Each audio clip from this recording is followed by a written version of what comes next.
8 নম্বরে দেওয়া আছে 1 minus cot square 60 degree 1 plus cot square 60 degree. তারপর 1 মাইনাস কট স্কোয়ার 60 ডিগ্রি মানে হচ্ছে 1/√3 আর কট স্কোয়ার থাকার কারণে এখানে স্কোয়ার। নিচে হচ্ছে 1 প্লাস কট স্কোয়ার 60 ডিগ্রি মানে হচ্ছে আবার 1/√3 কট স্কোয়ার থাকার কারণে এখানে স্কোয়ার।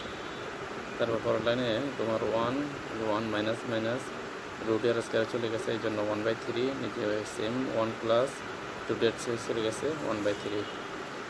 নিশ্চয় আমরা এখন লসাগু করবো। একের নিচে 1 আছে, 3-এর 1 লসাগু 3, 1 দিয়ে 3কে ভাগ করলে 3 বাদ যায়, 3 একে 3 মাইনাস 3 দিয়ে 3কে ভাগ করলে 1 বাদ যায়, 1 একে 1। সেম নিচেরটাও সেম, 3 দিয়ে 1-এর নিচে 1 আছে, 3-এর 1 লসাগু করলে 3, 1 দিয়ে 3কে ভাগ করলে 3 বাদ যায়, 3 একে 3 আর প্লাস 3 দিয়ে 3কে ভাগ করলে 1 বাদ যায়, 1 একে 1। তারপরে করে দিলাম 3 থেকে 1 গেলে 2 আর নিচে 3 আর নিচে হচ্ছে 3 এর যোগ করলে 4 আর 3। তাহলে আমরা এটা কী করবো, উল্টে দিব। ভাগ আছে, ভাগকে আমরা কী করবো, উপরটা লিখবো 2/3 ইন্টু উল্টে দিলে উপরটা নিচেরটা কী হয়ে যাবে, পরিবর্তন হয়ে যাবে। উপরটা নিচে 3/4, 3 আর 3 কাটা, 2 আর 2 আমরা কাটাতে কাটাকাটি করি, তাহলে কত হয়, আমরা এখানে হাফ লিখতে পারি, সমস্যা নেই। 2 দিন 2 কাটলে 1 বাজায়, 2 4 কাটলে 2 বাজায়, আমরা এখানে হাফ লিখতে পারি। আমরা এখানে কাটছি আর কি, তাহলে হাফ আনসার। তাহলে 9.2-এর আনসার হচ্ছে তোমার হাফ।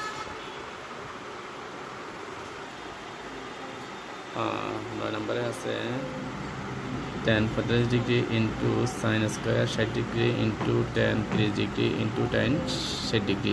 আমরা এখানে শুধু মানগুলো বসাই দেবো। tan 45 ডিগ্রির মান হচ্ছে 1 ইন্টু মানে হচ্ছে গুণ সাইন স্কোয়ার 60 ডিগ্রির মান হচ্ছে √3/2, সাইন উপরে স্কোয়ার থাকার কারণে এখানে স্কোয়ার হয়েছে, ইন্টু tan 30 ডিগ্রির মান হচ্ছে 1/√3 ইন্টু tan 60 ডিগ্রির মান হচ্ছে শুধু √3। তার আমরা কী করছি, এই যে 1 ইন্টু এই যে রুটের স্কোয়ার চলে গেছে, তাহলে 3 আর নিচে 2 2 4 আর এখানে √3 এটার নিচেরটা এটা উপরে √3 কাটা, এটা নিচে 1 আছে, এই জন্য এটা উপরে সংখ্যা, নিচের উপরে কাটা 1-এর সাথে গুণ করলে 1 আর এখানেও 1 গুণ করলে এটাই হবে 1 ইন্টু 3/4, 1-এর সাথে 3 গুণ করলে 3/4, এটাই আনসার। যে 10 নম্বর দেখাই, 10 নম্বর লেখা আছে 1/cos স্কোয়ার 60 ডিগ্রি, নিচে আছে 1 plus cos square 60 degree plus sec square 60 degree.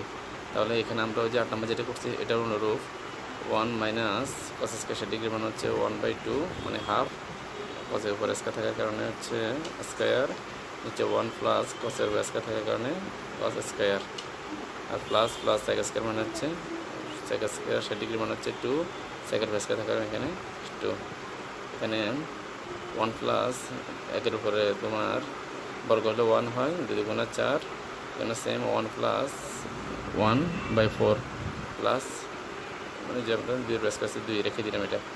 তারপর হচ্ছে এটা সেমটা আবার লসাগু করবো, তারপর লসাগু করলে এটার মতো 1-এর নিচে 1 আছে, তার 4-এর 1 লসাগু 4, তো 4 দিয়ে 4কে ভাগ করলে 1 দিয়ে 4 দিয়ে ভাগ করলে 4 বাদ যায়, 4 4 মাইনাস 1 নিচে সেম, 4 দিয়ে 4কে ভাগ করলে 4 বাদ যায়, 4 4 প্লাস 1। তাহলে কত পাওয়া যায়, আমাদের পাই হচ্ছে 4/3 আর হচ্ছে 5/4। এটা আমি উল্টাই দিলাম, 4/3 উপরে রাখলাম ইন্টু 4/5 নিচে দিলাম প্লাস 4, 4 4 কাটা 5 আর 3 প্লাস 4, তাহলে 5 আর 3 প্লাস 4 সেম, 4-এর নিচে 1 আছে, 5 আর 1 লসাগু 5, 5 দিয়ে 5 ভাগ করলে 1 বাদ যায়, 3 একে 3 প্লাস 1 দিয়ে 5কে ভাগ করলে 4 বাদ যায়, 4 5 20, 20 আর 3 যোগ করলে 23, 5/23 আনসার।